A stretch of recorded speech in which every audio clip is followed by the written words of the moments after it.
नमस्कार दोस्तों, स्वागत आप सभी का। आज के वीडियो में हम पढ़ेंगे समंकों का संग्रह यानी कलेक्शन ऑफ डाटा टॉपिक।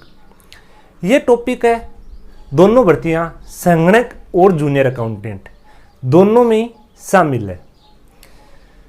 देखिए दोस्तों, कई छात्रों को जो MCQ प्रश्न है उनसे तैयारी करना आसान लगता है, वो उनको पसंद होता है।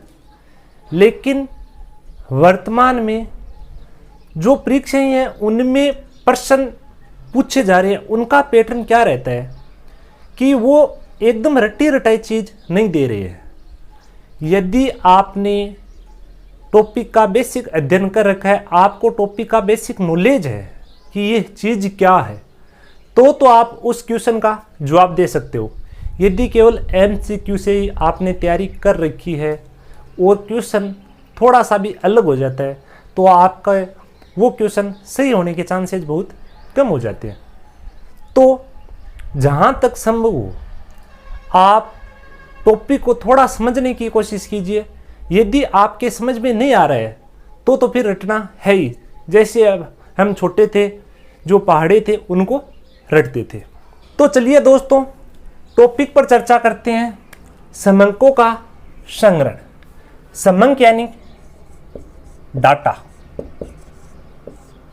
डाटा होता क्या है? डाटा होता है तथ्यों का समूह है। ये काम क्या आता है?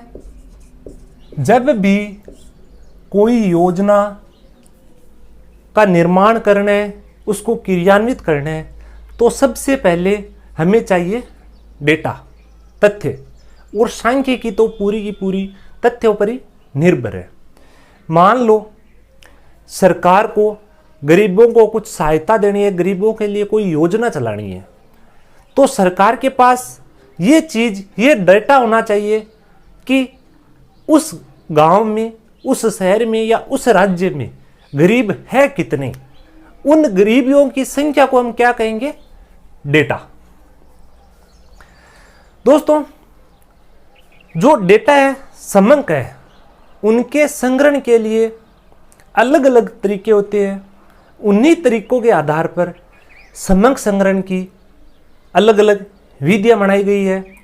अब देखो, समंक है, तथ्य है, वो कितने प्रकार के होते हैं। ये जो समंकों का वर्गीकरण है वो उनके एकत्रित करने की विधियों पर, उनके तरीकों के आधार पर ही वर्गीकरण किया गया है। तो नेक्स्ट अपना क्वेश्चन बनता है समंकों के प्रकार।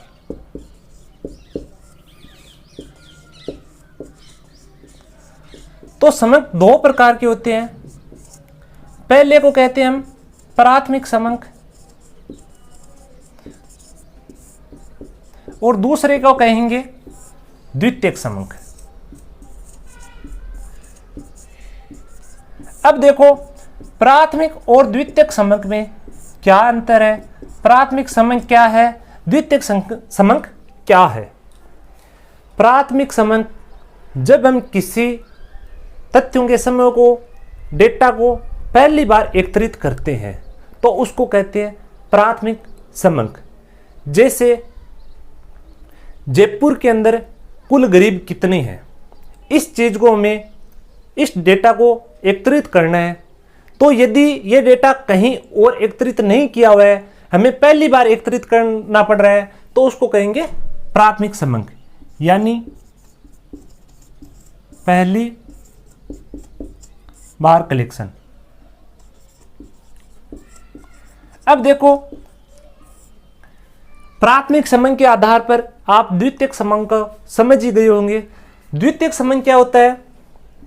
जब कोई समंक दूसरी बार काम में लिया जा रहा है। मान लो हमने प्राथमिक समंक एकत्रित किया कि जयपुर में गरीब कितने हैं।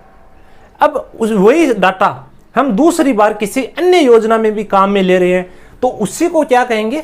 द्वितीयक समंक। यानी जो प्राथमिक समंक होता है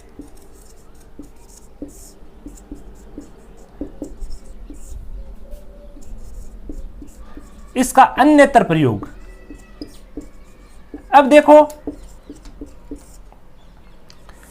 यदि सूचना पहली बार इकट्ठी कर रहे हैं तो उसको हम कहेंगे प्राथमिक समंग। उसी सूचना को बाद में और काम में ले रहे हैं तो कहेंगे द्वितीयक समंग। लेकिन द्वितीयक समंग को और मान लो कि तीसरी बार काम में लेना है तो भी वो ना ही तो प्राथमिक बनेगा ना ही तृतीय समंग बनेगा, वो द्वितीयक ही रहेगा। केवल प्राथमिक समंग पहली बार काम में लिया जाएगा तो उसको कहेंगे प्राथमिक समंग। उसके बाद कितनी बार वह चाहे काम में लिया जाए वो बन जाएगा द्वितीयक समंग। अब देखो प्राथमिक समंग क्या होता है, द्वितीयक समंग क्या होता है, ये हमने समझ लिया। दोनों में यदि डिफरेंस करना हो आपको तो प्राथमिक समंग पहली बार एकत्रित होता है, द्वितीयक समंग है वो प्राथमिक एक के बार काम में लिया जाता है। प्राथमिक समंग एकत्रित करने में, प्राथमिक समंग यदि आप एकत्रित करोगे तो आपको अधिक समय लगेगा, अधिक धन खर्च होगा और अधिक ही जो परेशानियां आएगी। लेकिन द्वितीयक समंग में आपको डाटा एकत्रित किया हुआ है, वहां से उठाना है तो कम समय लगेगा, कम धन आपका खर्च होगा, कम परेशानी होगी। लेकिन प्राथमिक समंग जैसे मान लो कि आपको पहली बार ये चाहिए कि ये योजना लागू करनी है, जयपुर में गरीब कितने, तो अपने हिसाब से प्राथमिक समंग एकत्रित कर लिया, उसमें शुद्धता क्या रहेगी, बहुत अच्छी रहेगी। लेकिन द्वितीयक समंग है, प्राथमिक को हम दोबारा यूजेज कर रहे हैं, प्राथमिक समंग किसी और उद्देश्य से इकट्ठा किया गया था, द्वितीयक समंग अब दूसरे उद्देश्य में अपन काम में ले रहे हैं तो उसकी शुद्धता में क्या हो जाती है, कमी हो जाती है। तो ये था समंगों के प्रकार। अब देखो प्राथमिक समंग है, इनको एकत्रित करने की क्या विधि है। यहां से दोस्तों प्रश्न बनता है प्राथमिक समंग एकत्रित करने की विधियां। मैं आपको लिखाऊंगा कम और समझाऊंगा ज्यादा, तो आप समझने की कोशिश ज्यादा कीजिएगा। प्राथमिक समंग एकत्रित करने की कौन कौन सी विधियां हैं, तो इसकी 5 विधियां हैं। प्रत्यक्ष व्यक्तिगत अनुसंधान विधि,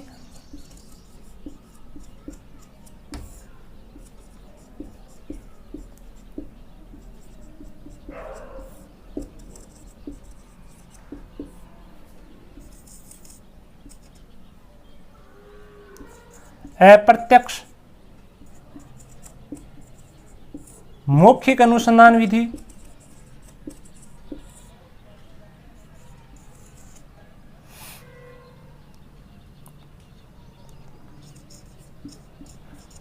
परगणकों द्वारा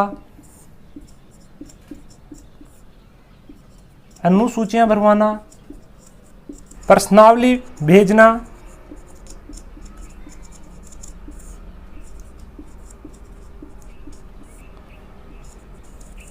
स्थानीय स्रोतों या संवाददाताओं द्वारा सूचना।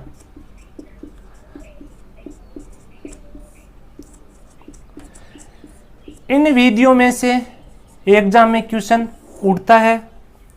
यदि आपके इन विधियों का सार समझ में आ जाता है तो आपके वो क्वेश्चन है गलत नहीं होगा। अब देखो प्रत्यक्ष व्यक्तिगत अनुसंधान विधि, नाम में ही इनका अर्थ छुपा हुआ है। प्रत्यक्ष यानी डायरेक्ट मिलना, व्यक्तिगत अनुसंधान विधि यानी जब जो सूचना इकट्ठा करने वाला है वो लोगों से डायरेक्ट मिलता है और डाटा कलेक्शन करता है तो उसको कहेंगे प्रत्यक्ष व्यक्तिगत अनुसंधान विधि। अब इसमें क्या होता है, इसके क्या फायदे हैं, क्या इसमें नुकसान है, विधि का आप सार समझ गए। प्रत्यक्ष व्यक्तिगत अनुसंधान विधि में डायरेक्ट यानी सीधे जो लोग होते हैं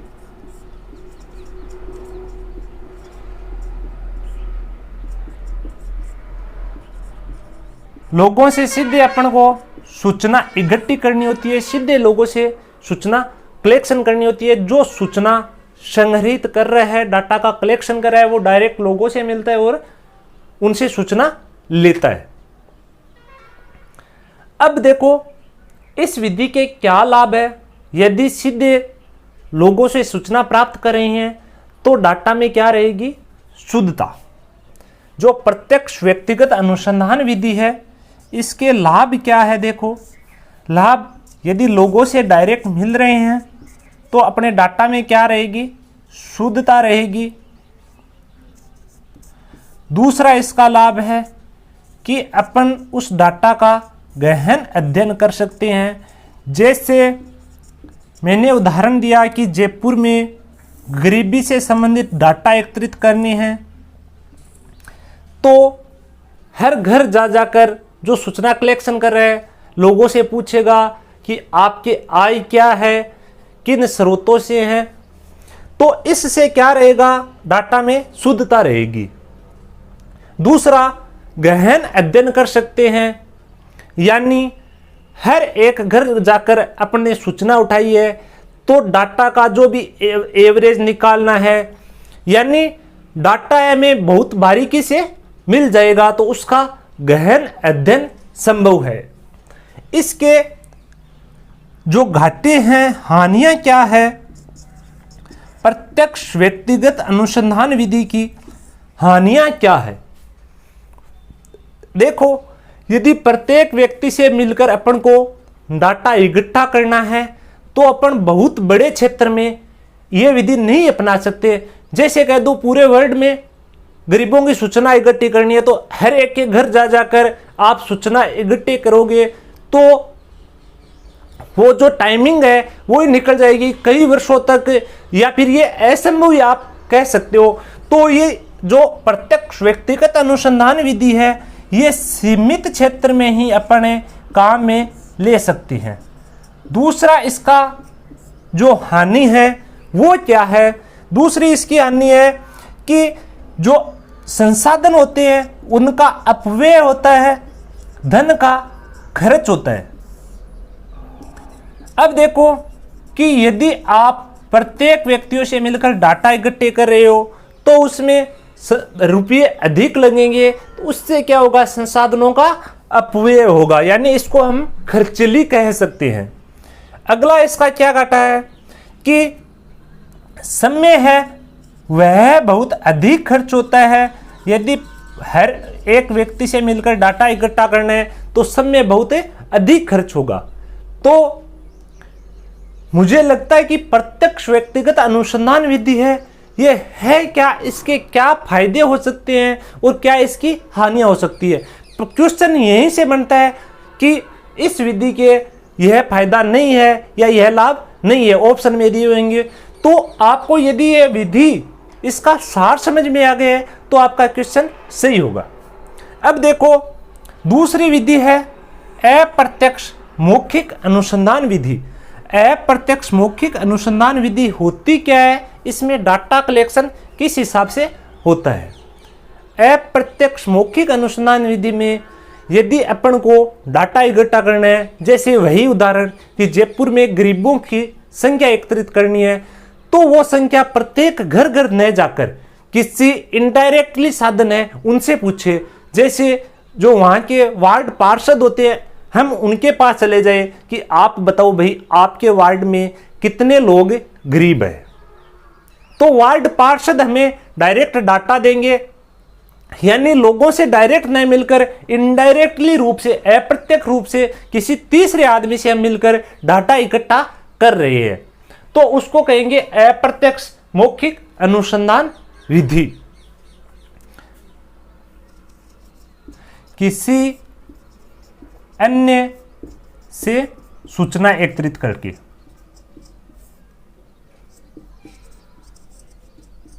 तो ये हो गई अप्रत्यक्ष मौखिक अनुसंधान विधि। अब देखो जो प्रत्यक्ष व्यक्तिगत अनुसंधान विधि के फायदे थे वो इसमें बन जाएंगे इसकी हानियां। जो प्रत्यक्ष व्यक्तिगत अनुसंधान थी इसमें क्या है, शुद्धता रहती है, लेकिन अप्रत्यक्ष मौखिक अनुसंधान में क्या आ जाती है, इसकी बजाय अशुद्धता आ जाती है, क्योंकि डायरेक्ट सूचना इकट्ठी न करके किसी तीसरे से हम सूचना लेंगे तो उसमें अशुद्धता आएगी और इनका हम जो गहन अध्ययन है वो भी नहीं कर पाएंगे, क्योंकि वो मोटा मोटी डाटा देगा, भाई हमारे वार्ड में इतने व्यक्ति गरीब है, तो वो नहीं बताएगा किसकी कितनी आय है, कितने पैसे कमाता है, क्या काम करता है, तो इसका गहन अध्ययन संभव नहीं है। जो प्रत्यक्ष व्यक्तिगत अनुसंधान की हानियां थी वो इसके बन जाएंगे लाभ। इसमें सीमित क्षेत्र में यदि काम में ले सकते थे, लेकिन अप्रत्यक्ष मौखिक अनुसंधान है वो बड़े क्षेत्र में, विस्तृत क्षेत्र में काम में ले सकते हैं। संसाधनों का प्रत्यक्ष व्यक्तिगत अनुसंधान विधि खर्चीली है, संसाधनों का अपव्यय होता है, लेकिन प्रत्यक्ष मौखिक अनुसंधान में जो संसाधन है उनका कम व्यय करना पड़ता है, ये कम खर्चीली है। इसमें प्रत्यक्ष व्यक्तिगत अनुसंधान में समय अधिक लगता है, लेकिन अप्रत्यक्ष मौखिक अनुसंधान में कम समय में ये अपने काम कर सकते हैं। अब देखो नेक्स्ट अपनी विधि है प्रगणकों द्वारा अनुसूचियां भरवाना, और चौथी है प्रश्नावली भेजना। इन दोनों में बेसिक डिफरेंस को आपको समझना है। डिफरेंस समझने के बाद जो एग्जाम में क्वेश्चन आएगा वो आपका सही होगा। प्रगणकों द्वारा अनुसूचियां भेजना, इसमें क्या होता है कि जो अनुसंधान करने वाला है, अनुसंधान करता है, वो एक प्रश्नों की अनुसूची तैयार करता है। जैसे वो कई बार सर्वे वाले फॉर्म लेकर आते हैं ना, आपके कितने बच्चे हैं, 2 4 6, आपकी कितनी आय है, आपका कब जन्म हुआ, इस हिसाब से प्रश्नों की क्या होती है, अनुसूचियां होती है। वो अनुसूचियां अनुसंधानकर्ता स्वयं लोगों के पास लेकर नहीं जाता है, बल्कि कुछ प्रगणकों की नियुक्ति करता है और वो उस फील्ड में लोगों के घर घर जाकर अनुसूचियां भरवाते हैं। प्रश्नावली क्या होती है कि प्रश्नावली भी प्रश्नों की एक सूची होती है, लेकिन प्रश्नावली डायरेक्ट लोगों के पास लेकर नहीं जाया जाता, प्रश्नावली को प्राय डाक द्वारा भेजा जाता है। तो दोनों विधियों का जो बेसिक अंतर है वो ये नोट करना कि जब क्षेत्र अशिक्षित हो, कम पढ़े लिखे लोगों से सूचना प्राप्त करनी हो, तो उन्हें प्रश्नावली नहीं भेज सकते, क्योंकि वो पढ़ ही नहीं पाएंगे तो सूचना कहाँ से दे पाएंगे। तो उस टाइम यदि अशिक्षित लोगों से सूचना एकत्रित करनी है तो हम काम में लेंगे प्रगणकों द्वारा अनुसूचियां विधि, यानी लोगों को उनके घर घर अनुसूचियां लेकर भेजेंगे। और जब शिक्षित क्षेत्र से यदि ये पता करना हो कि कॉलेजों में छात्र कितने हैं, तो जो कॉलेज के प्रिंसिपल है उनको हम जो डाक द्वारा प्रश्नावलियां भेजेंगे और वो हमें सूचना भर के वापस प्रश्नावली लौटा देंगे। तो प्रगणकों द्वारा अनुसूचियां भरवाना और प्रश्नावली भेजना ये आपके समझ में आ गई होगी। इसमें है दोनों में प्रश्नों की सूचियां होती है। प्रश्नावली में प्रश्नों की सूची को डाक द्वारा भेजा जाता है और जो प्रगणकों द्वारा अनुसूचियां हैं वो प्रगणक स्वयं प्रश्नों की सूची लेकर फील्ड में जाते हैं।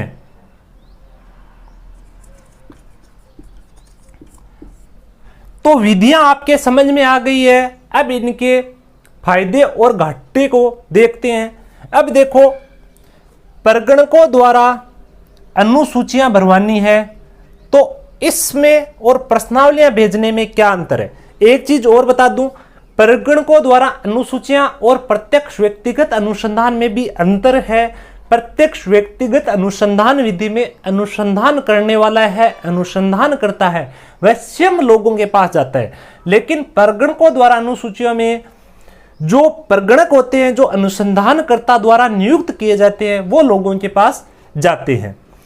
प्रश्नावली विधि है, इसके क्या फायदे हैं पहले इसके बता देता हूं, फिर आपको प्रगणकों द्वारा अनुसूचियां विधि के फायदे बताऊंगा। इसमें लाभ देखो, यदि डाक द्वारा अनुसूचियां भेज रहे हैं तो इसको हम विस्तृत क्षेत्र, बड़े क्षेत्र में काम में ले सकते हैं, यानी ये विस्तृत क्षेत्र के अनुसंधान में सहयोगी है। ये कम खर्चीली है।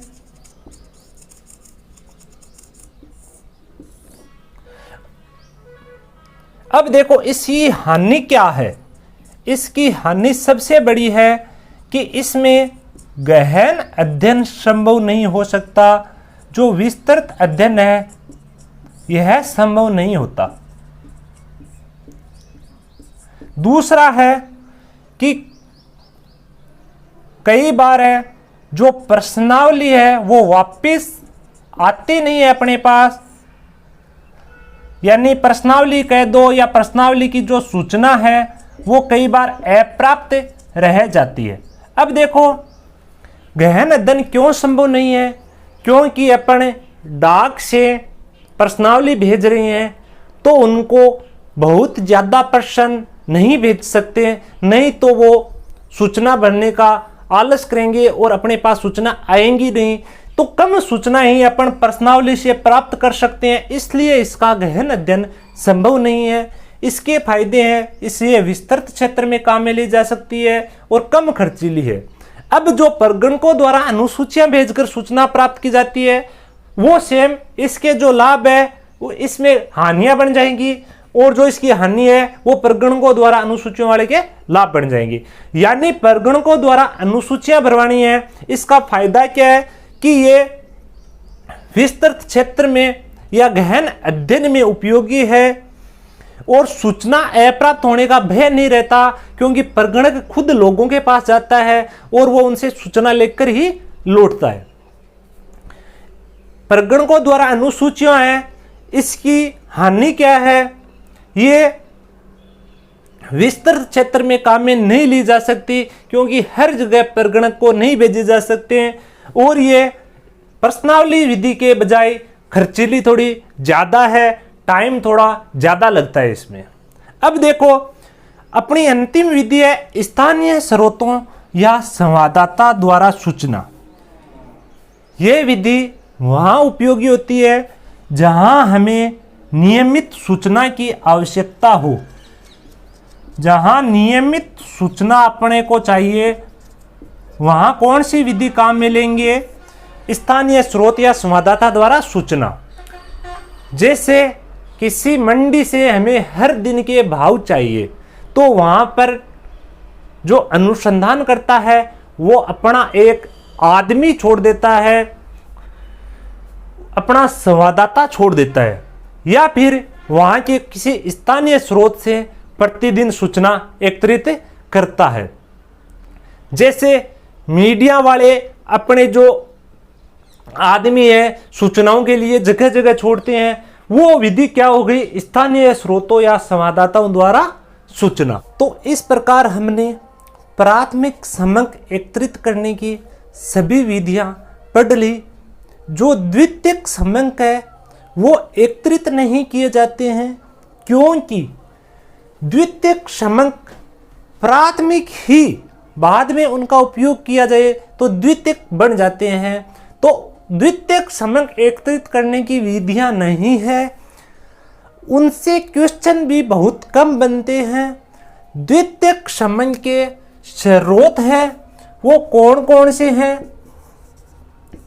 द्वितीयक समंक के दो स्रोत है, एक होता है प्रकाशित स्रोत और दूसरा होता है अप्रकाशित स्रोत। जो प्रकाशित स्रोत है वो क्या है और अप्रकाशित स्रोत क्या है? यदि डेटा का पहले कहीं प्रकाशन किया जा चुका है, जैसे राजस्थान की आर्थिक समीक्षा आती है, उसमें बहुत सारे डाटा दिए हुए होते हैं। यदि आप उन डाटा का किसी योजना के लिए या कहीं भी प्रयोग कर रहे हो तो उसको हम कहेंगे प्रकाशित स्रोत। इसी तरह आरबीआई त्रैमासिक वार्षिक अपनी पत्रिकाएं जारी करता है, विभिन्न संस्थाएं अलग अलग मुद्रण पत्रिकाएं जारी करती है। यदि वो डेटा हम कहाँ में ले रहे हैं तो उसको कहेंगे प्रकाशित स्रोत। अब मान लो कि कोई छात्र पीएचडी कर रहा है, उसने अपने पीएचडी के सर्वे में कोई डेटा कलेक्शन किया है और वो डेटा हम काम में ले रहे हैं, तो उसको कहेंगे अप्रकाशित स्रोत, क्योंकि उस डेटा का कहीं भी प्रकाशन नहीं हुआ है। इसी तरह कोई और डेटा जिसका प्रकाशन कहीं नहीं हुआ है और वो अपन काम में ले रहे हैं, तो उसको कहेंगे अप्रकाशित स्रोत। अब मैं आपको इस टॉपिक के कुछ क्वेश्चन हल करवाता हूं, जिससे आपका इस टॉपिक पे पकड़ भी बढ़ेगी और आप ये भी अंदाज़ा लगा पाओगे कि एग्जाम में क्वेश्चन किस हिसाब से आते हैं। तो पहला क्वेश्चन है कि दिल्ली की मुख्य सड़क पर प्रातः 9 से 10 बजे के बीच कितनी गाड़ियां चलती है। इसके लिए आप इससे संबंधित समक एकत्रित करने के लिए किस विधि का चुनाव करोगे। तो देखो, यदि दिल्ली की सड़क पर सुबह 9 से 10 बजे के बीच कितनी गाड़ियां चलती है, इसके लिए समक एकत्रित करने हैं, तो प्राथमिक और द्वितीयक में से द्वितीयक में तो यह समक मिलने वाले हैं नहीं, तो प्राथमिक समक की जो विधियां हैं उनको देखेंगे हम। इसके लिए हम प्रत्यक्ष व्यक्तिगत अनुसंधान विधि का उपयोग करेंगे, क्योंकि 9 से 10 बजे के बीच कितनी गाड़ियां चलती है, इस चीज का अनुसंधानकर्ता स्वयं कर सकता है। यहां पर हम अन्य विधियों पर चर्चा करें तो अप्रत्यक्ष मौखिक अनुसंधान विधि, लोग ये नहीं बता सकते कि गाड़ियां कितनी जाती है, प्रगणकों द्वारा अनुसूचियां हम नहीं भरवा सकते हैं, प्रश्नावली किसी को नहीं भेज सकते और स्थानीय स्रोत भी ये सूचना नहीं दे सकते। तो यहाँ पे बेस्ट विधि रहेगी प्रत्यक्ष व्यक्तिगत अनुसंधान विधि। दूसरा क्वेश्चन है, अजमेर में एक अवधि में नवजात शिशुओं के स्वास्थ्य की आपको जानकारी प्राप्त करनी है कि उन नवजात शिशुओं का स्वास्थ्य कैसा है। तो इस टाइम हम कौन सी विधि काम में लेंगे। प्रत्यक्ष व्यक्तिगत अनुसंधान विधि काम में नहीं ले सकते हैं, क्योंकि शिशु डायरेक्ट हमें सूचना नहीं दे सकते, वो नहीं बोल सकते कि हमारा स्वास्थ्य कैसा है। तो यहां पर हम काम में लेंगे अप्रत्यक्ष मौखिक अनुसंधान विधि, यानी शिशुओं के घर वालों से पूछेंगे इनका स्वास्थ्य कैसा है, या जो संबंधित चिकित्सा संस्थाएं हैं, हॉस्पिटल वगैरह, वो बताएंगे इनका स्वास्थ्य कैसा है। ना ही हम प्रगणकों को शिशुओं के पास भेज सकते हैं, ना ही शिशुओं को प्रश्नावली भेज सकते हैं, ना ही स्थानीय स्रोत सूचना दे सकते हैं। तो इसके लिए बेस्ट विधि रहेगी अप्रत्यक्ष मौखिक अनुसंधान। नेक्स्ट क्वेश्चन है कि किसी शहर के वृद्ध व्यक्तियों के समस्याओं की जानकारी प्राप्त करनी है, इसके लिए आप कौन सी विधि काम में लोगे। तो पहली विधि थी प्रत्यक्ष व्यक्तिगत अनुसंधान विधि। यदि शहर है तो उसमें वृद्ध व्यक्ति भी बहुत ज्यादा होंगे, 100, 200, 500 तो है नहीं, उनकी संख्या बहुत ज्यादा होगी, तो वहां हम प्रत्यक्ष व्यक्तिगत अनुसंधान विधि काम में नहीं ले सकते।